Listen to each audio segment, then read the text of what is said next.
Confrontado com a escolha de um treinador entre Amy e a professora Siena, Chirone mostrou-se extremamente confuso. Amy tentou convencê-lo a escolhê-la, enfatizando o relacionamento deles. No entanto, após um momento de hesitação, Chirone inesperadamente recusou ambos e afirmou que treinaria por conta própria. A decisão dele deixou tanto Amy quanto Siena completamente chocadas. Amy não conseguiu acreditar na decisão de Chirone e achou que ele estava perdendo uma grande oportunidade.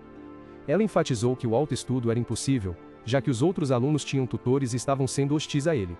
Chirone calmamente explicou que não queria ser um fardo e então habilmente apontou que a própria Amy também estava visando metas mais altas, assim como ele. As palavras de Chirone deixaram Amy sem jeito e incapaz de rebater. Chirone então se virou para Siena pedindo que ela confiasse em sua decisão. Ele prometeu se esforçar ao máximo para não ter arrependimentos.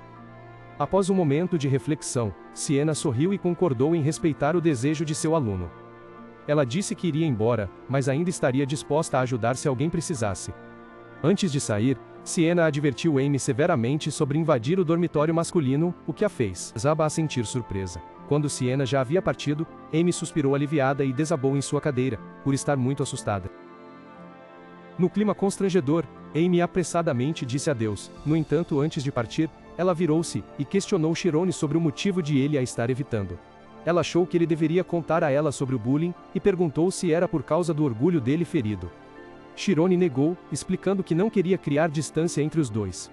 A resposta de Chirone deixou Amy extremamente confusa e tossindo sem parar.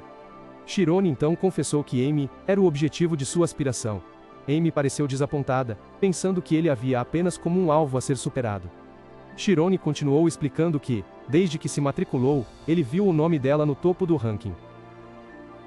Após a confissão de Chirone, Amy ainda estava confusa e um tanto irritada. Ela questionou Chirone sobre o fato de ele a ter chamado amigavelmente de senpai, enquanto secretamente a via como um objetivo a ser superado. Ela exigiu que Chirone parasse de chamá-la de senpai, se ele realmente quisesse superá-la. Em vez disso, Amy desafiou Chirone a competir abertamente e de forma justa. Ela declarou que se ele não conseguisse alcançá-la rapidamente, ele teria que chamá-la de senpai para sempre. Diante do desafio, Chirone não hesitou e afirmou com confiança que logo a alcançaria. Amy zombou que Chirone teria que se esforçar ao máximo, então ela inesperadamente pulou pela janela e declarou que, a essa altura, ela já teria se formado há muito tempo. Observando Amy até ela sumir de vista, Chirone ficou ainda mais determinado com seu caminho de autoaperfeiçoamento. Ele sentiu pesar, mas acreditava que isso era o que precisava ser feito, pois os valentões ainda o observavam. Não havia muito tempo, faltava apenas um mês para o exame de promoção antecipada. O relógio começou a contagem regressiva e no dia seguinte após a escola, ele começou seu próprio plano. A atmosfera na academia tornou-se agitada com a proximidade do exame de promoção.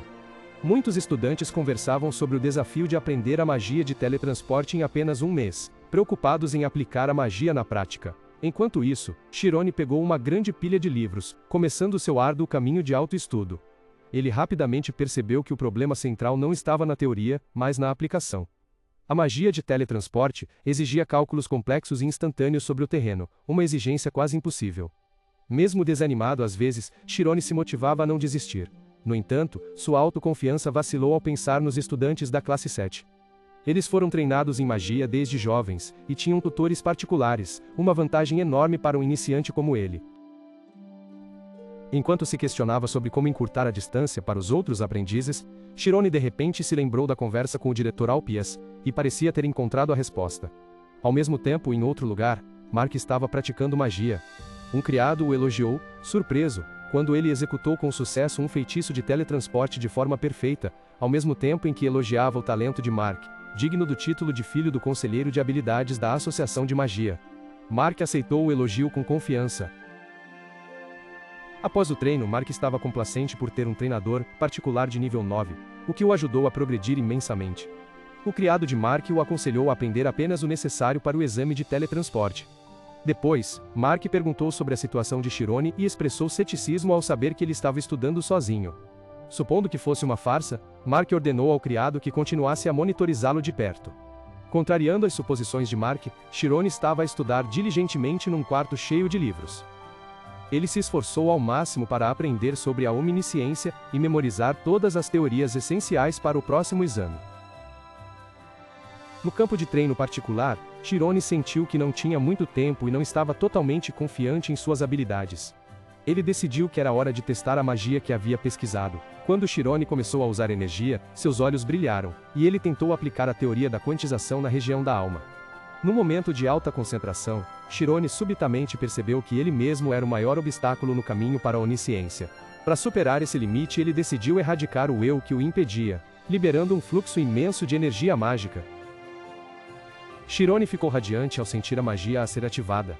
Ele preparava-se para se teletransportar, mas deparou-se com um grande obstáculo. Humanos não conseguem calcular o valor da luz. Nesse instante, Chirone recordou os ensinamentos do diretor sobre a zona da mente extremamente sensível. Era um estado onde um mago não calcula, mas usa a mente para sentir tudo ao redor por meio da clarividência, podendo assim controlar os fenômenos. Em vez de tentar calcular, Chirone decidiu deixar-se levar e sentir tudo de uma vez. Imediatamente, uma gigantesca corrente de energia envolveu o corpo de Chirone, e ele desapareceu numa explosão de luz ofuscante.